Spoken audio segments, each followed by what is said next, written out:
she announced. "We're postponing the wedding until you put my name on everything you own." I said, "That's fair."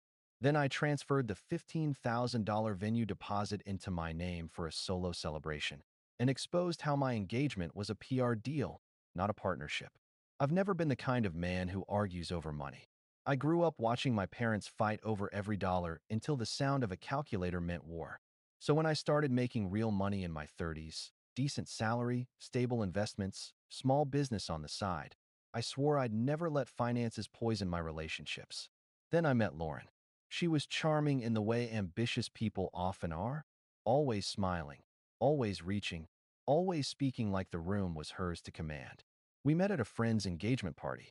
She teased me for drinking whiskey neat and said it made me look like a divorced detective in a midlife crisis. I told her I'd never been married. She laughed and said, "Then you're halfway there." 2 years later, she moved into my house. 4 years later, we were engaged. Our wedding was scheduled for October, a private estate by the lake, $15,000 down, booked 6 months in advance. I'd paid the deposit myself because Lauren had recently taken a break from her job. She said the corporate world drained her creative energy. I didn't mind at first. I was happy to provide while she regrouped. But slowly, I started noticing things. Small things. The way she talked about our house, but never offered to pay utilities. The way her tone changed when we discussed shared accounts. The way she mentioned, too often, that her friends' husbands handled everything financially. I brushed it off. Love, I told myself, wasn't about ledgers or ownership. Until that Saturday morning. It was April. I was mowing the lawn when she stepped outside with her phone in one hand and a carefully neutral look on her face. "Hey," she said, "can we talk about the prenup?" I shut off the mower. "Sure. I don't think it reflects how equal we are," she began, sitting on the porch railing. "You're protecting yourself like I'm some stranger who might take advantage of you." "It's not about that," I said. "It's just protection for both of us." She smiled tightly. "Then you should have no problem putting my name on your house and business account. For transparency." I blinked. "You want me to add you to everything I own?" "Not everything," she said quickly. "Just the important stuff. It's not like I'd ever do anything with it." I could hear the edge under her words. "The test." I said nothing, and that silence, that tiny pause, lit something sharp behind her eyes. "You don't trust me," she said flatly. "I do," I answered. "But trust doesn't mean I give up my security." She crossed her arms. "Then maybe we should postpone the wedding until you're ready to build a real partnership." I wiped my hands on my jeans and nodded. "That's a reasonable boundary." Her expression softened instantly, like she thought I'd finally seen reason. She kissed my cheek and went inside. 10 minutes later, I sat in my office, opened my email, and sent one message. To Claire Williams, event manager. Subject, contract update. Hayes/Lakeview Estate. "Hi Claire, I'd like to modify our booking. Please transfer the $15,000 deposit into my name only. We'll be repurposing the event for a private celebration. Thanks, Daniel Hayes." She replied within an hour. "Done. Confirmation attached. Congratulations on your upcoming event." I stared at the screen and exhaled slowly. For the first time in months, I felt calm. Lauren had drawn a line. And so had I. 3 days after our boundary talk, I came home from work to find a thick, white envelope on my porch. Return address: Whitman and Dale, attorneys at law. Inside, a formal notice of financial misconduct and engagement breach. Lauren's mother was on the letterhead. I had to laugh. Her mother, Margaret, was a retired attorney who still carried herself like she ran a courtroom. She'd never liked me, not because I wasn't good enough for her daughter, but because I didn't need her daughter. In her mind, financial independence was an insult to the kind of control she'd built her whole life around. I sat on my porch, reading every smug line of that letter.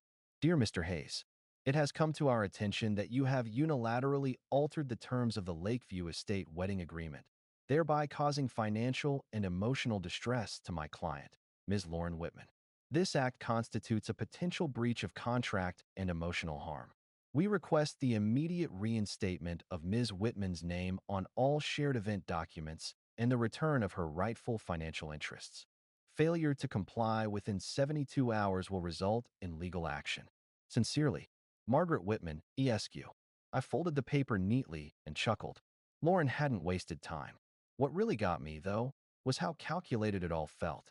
The tone wasn't emotional. It was procedural, rehearsed. Like this wasn't the first time Margaret had done something like this for her daughter. That night, Lauren came home like nothing had happened. "Hey, babe," she called out, kicking off her shoes. "Didn't you say you were picking up dinner?" "Yeah," I said, without looking up from the letter. But then I got something more filling in the mail. She froze mid-step. "What do you mean?" I held up the envelope. "Your mother sends her regards." Her face went pale. "You weren't supposed to." "Oh, I was absolutely supposed to." I cut in. "It's addressed to me." She exhaled sharply, her tone shifting from nervous to defensive in seconds.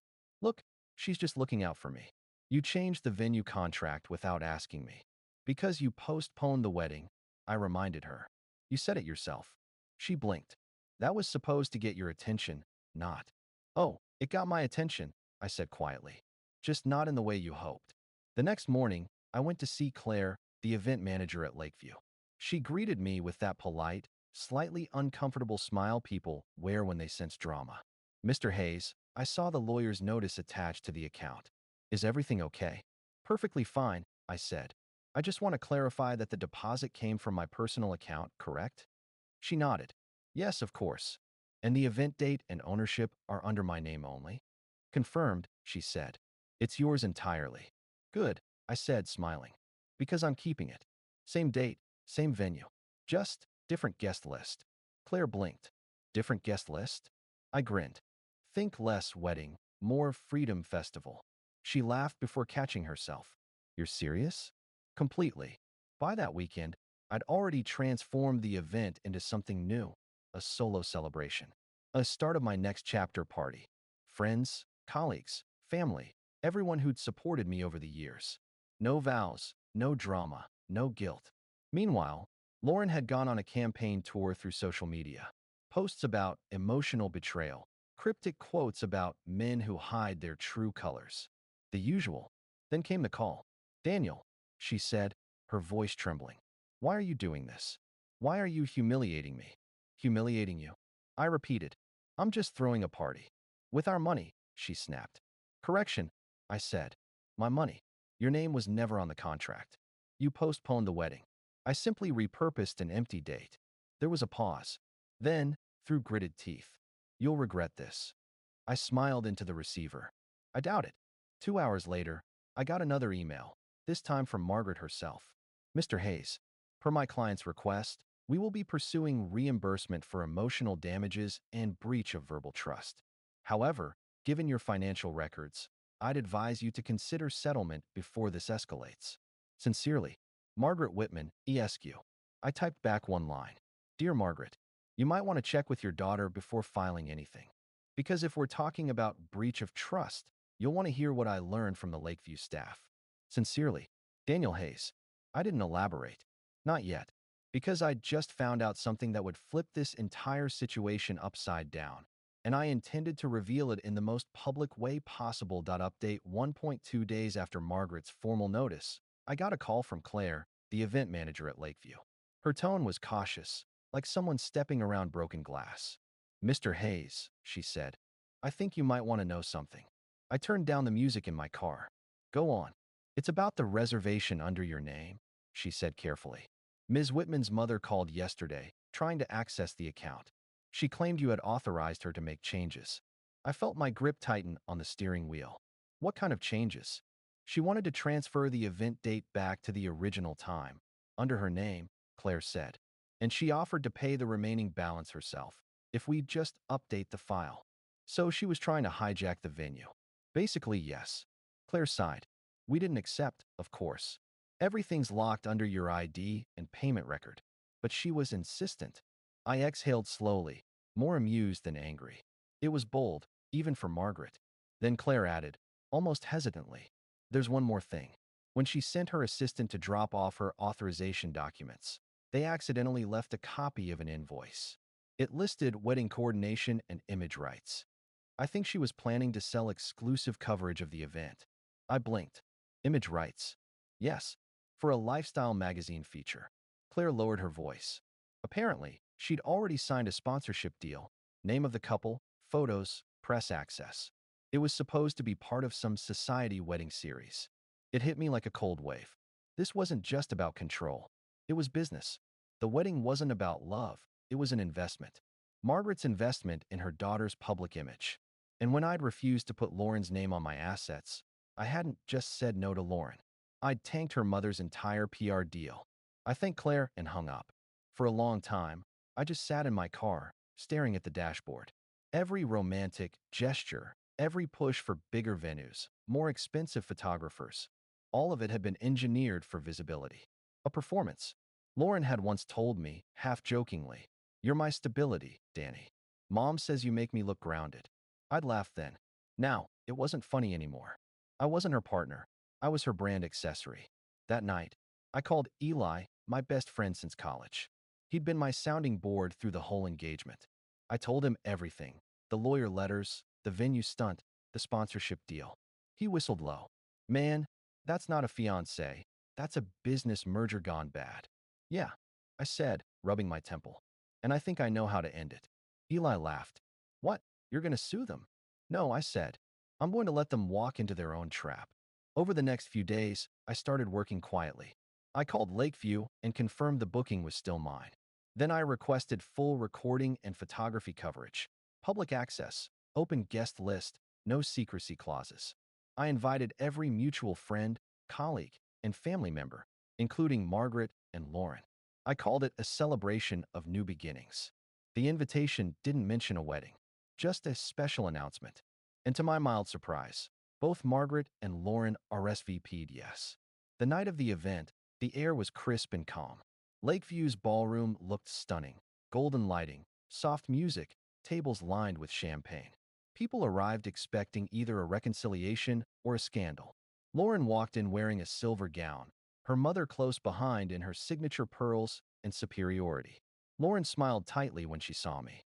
"You look good, Danny." "Thanks," I said. "Glad you could make it." Margaret glanced around. "So what exactly is this event, Daniel? A petty display? A public tantrum?" I smiled. "Something like that." She scoffed. "Well, you certainly have the audience for it." "Good," I said softly.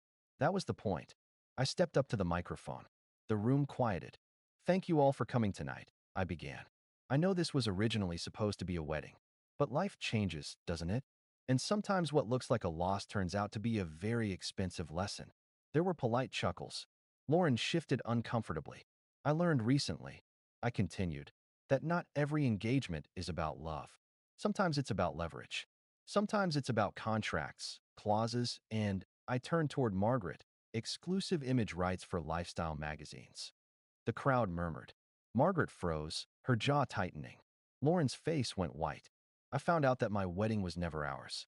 It was a PR investment, funded by me, branded by others, and nearly stolen through a lawyer's letterhead. Margaret hissed, "Daniel, stop this." "Oh, I'm just getting started," I said. From the side of the stage, Claire stepped forward, holding the forgotten invoice. I held it up.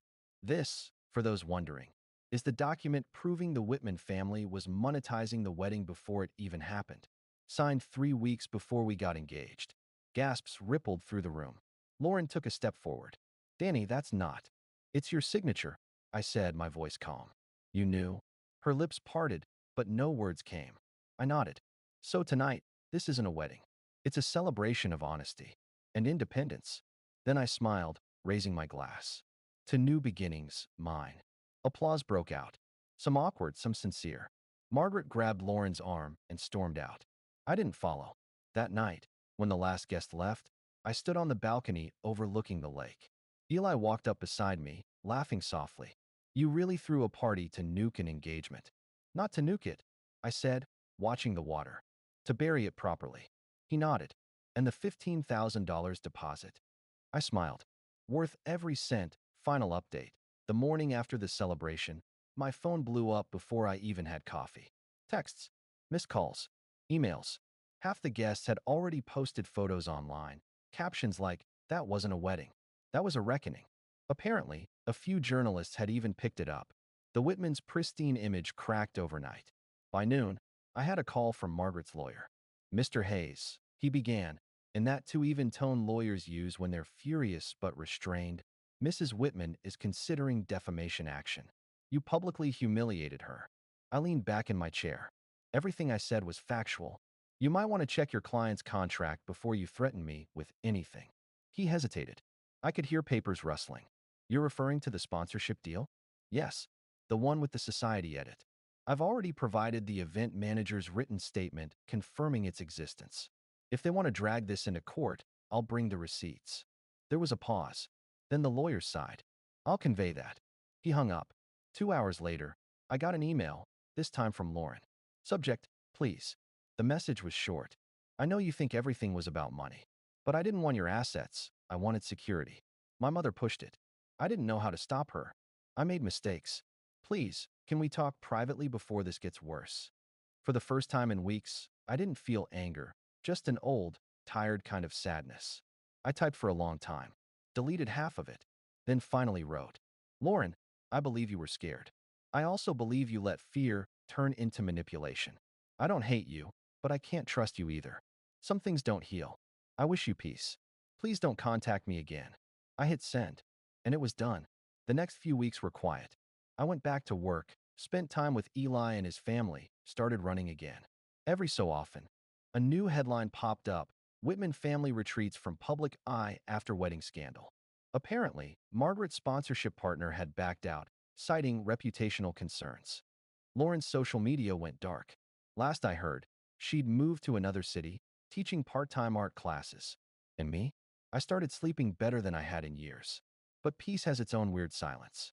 For a while, I'd wake up expecting confrontation, another email, another demand letter. Nothing came. That's when the real reflection began. Because here's the thing. I can blame Margaret's greed or Lauren's weakness, and I'd be right. But deep down, I had to face the part of me that allowed it. I'd known the red flags early. The way she always said we when talking about my money, how decisions suddenly needed approval from her mother, how every romantic gesture was somehow content-worthy. And still, I'd ignored it. Because I wanted it to work. Because I was tired of starting over. I thought compromise was maturity. Turns out, it was slow self-erasure. 6 months later, I used the remainder of the Lakeview credit to host another event. Not a party, a small workshop. I invited a few friends, colleagues, and clients. The theme was financial boundaries in relationships and business. It felt poetic, using the same ballroom where my engagement died to teach others how to protect themselves. When I walked out that night, the air smelled like rain and cold lake water. I stood there for a moment, looking up at the string lights above the terrace. And I realized, the peace I'd found wasn't revenge. It wasn't the public win or the applause that night. It was the quiet certainty that I'd finally stopped trying to earn love by sacrificing myself. A year later, Claire from Lakeview sent me a message. Just wanted you to know, your story made us change a few policies. Deposits can't be transferred without full consent anymore. We call it the Hayes Clause. I laughed out loud. Fitting. Because if there's one thing I learned from all of it, it's this. Love without respect is just branding. And sometimes, walking away isn't losing. It's rebranding yourself back into a person again.